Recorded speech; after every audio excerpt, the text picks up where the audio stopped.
let's take a few moments to refine our understanding of the structure of the atom and periodicity as chemists look at it, and ask the question, how is it that atoms will gain and lose electrons in predictable numbers? Dmitri Mendeleev was a scientist 50 years ahead of his time. Mendeleev in the mid-19th century knew nothing about atomic structure. They hadn't discovered either the protons or the electrons yet. He knew none of the noble gases. Helium was the first to be discovered in the spectrum of the sun. He was missing several dozen elements from the list of elements and their atomic masses, and yet he came up with a theory that gave us the first truly useful periodic table. Here is his periodic table as it was published in the scientific literature in German.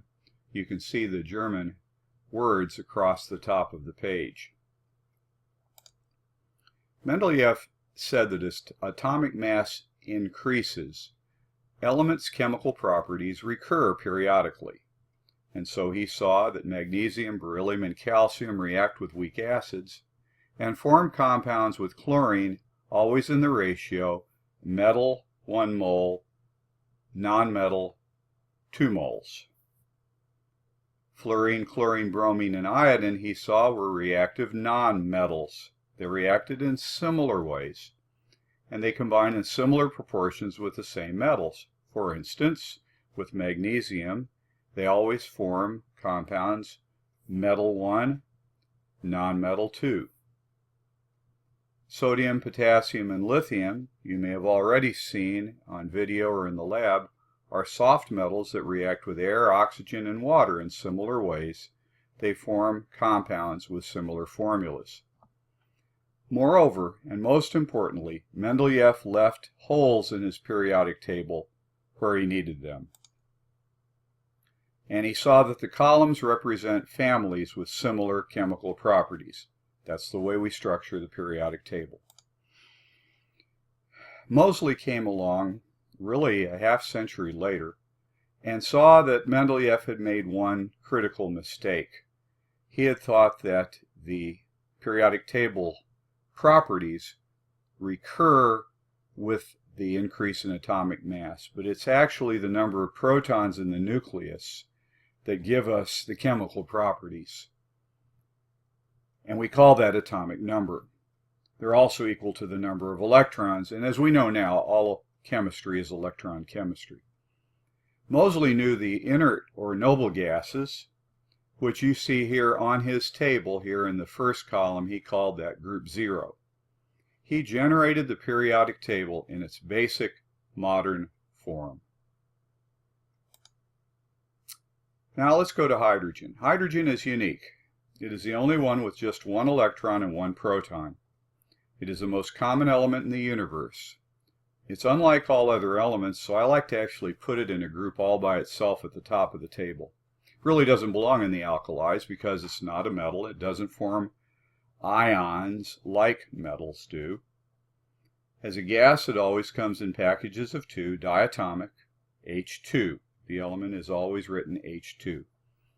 And unlike metals, it doesn't give away its electron, it shares its electron in what we'll call a covalent bond.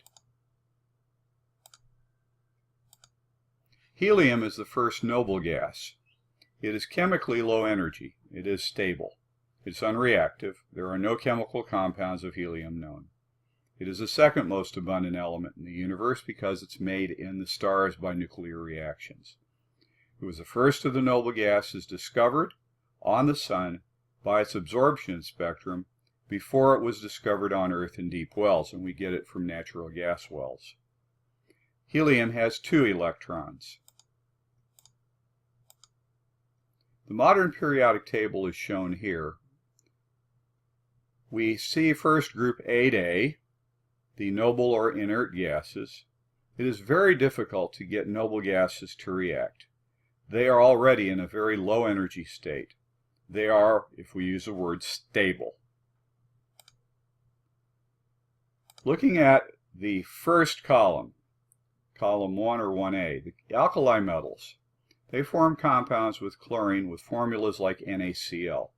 It appears that only one electron is lost in their reactions. Note that the number of electrons of the ion are the same. In lithium's case, the ion has 2 electrons, just like helium, the noble gas one below it. Lithium loses 1 electron, and then chemically, doesn't become helium, but it chemically acts or looks like helium. Helium, of course, also has 2 electrons. The lithium ions are not reactive. Group 2, the alkaline earths, form compounds with chlorine like BeCl2 or MgCl2. That makes it look like they lose 2 electrons. And in fact, each mole is losing 2 moles of electrons. So if you look, when the beryllium loses 2 electrons, 4 minus 2 is 2, it again has an electron configuration just like helium. And it forms ions, Be2+, that are not reactive. Helium is not reactive. Beryllium ions are not reactive. We can move to group 3A or 13. We prefer 13. It begins with boron, a metalloid. Aluminum, a good metal, forms AlCl3, aluminum chloride. It appears that it's lost 3 electrons to 3 chlorine atoms. And so, we see when aluminum loses 3 electrons, it has an electron configuration like neon, a noble gas, and by losing 3 electrons, it has lost its chemical reactivity. Aluminum ions are very non-reactive. So it appears that metals lose electrons in a quantity, in this case 1 on the first column, 2 on the second column, 3 on the third column, a quantity that makes them act chemically like the next lowest noble gas. The ion that results is a low energy ion and doesn't react, so we can use the term stable with it. The electrons lost by metals seem to be picked up by nonmetals. Oxygen forms the compound MgO, for instance. So oxygen appears to be getting the 2 electrons that are lost when the magnesium ion becomes a magnesium 2+ ion. And the group 17 elements like fluorine, chlorine, bromine, iodine, astatine, they seem to pick up 1 electron from metals that lose them, and then they chemically look like the next highest noble gas. So fluorine, add 1 electron, it has 10, and becomes chemically unreactive, or low energy. Chlorine gets 1 electron from sodium, forming sodium chloride, our familiar table salt. And the resulting chloride ion looks and acts chemically like argon, the noble gas number 18, and chloride, low energy, stable.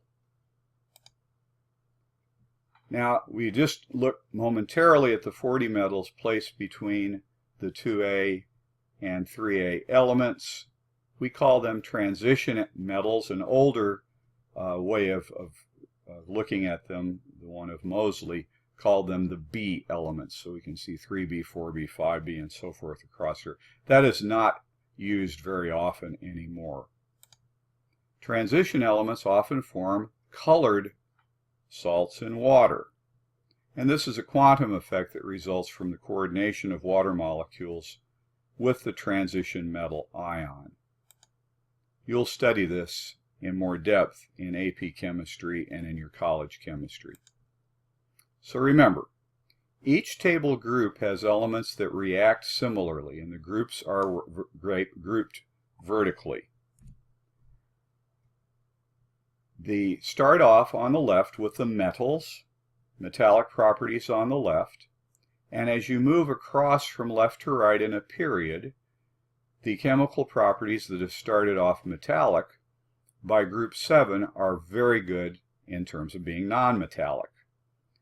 The metals are losing electrons.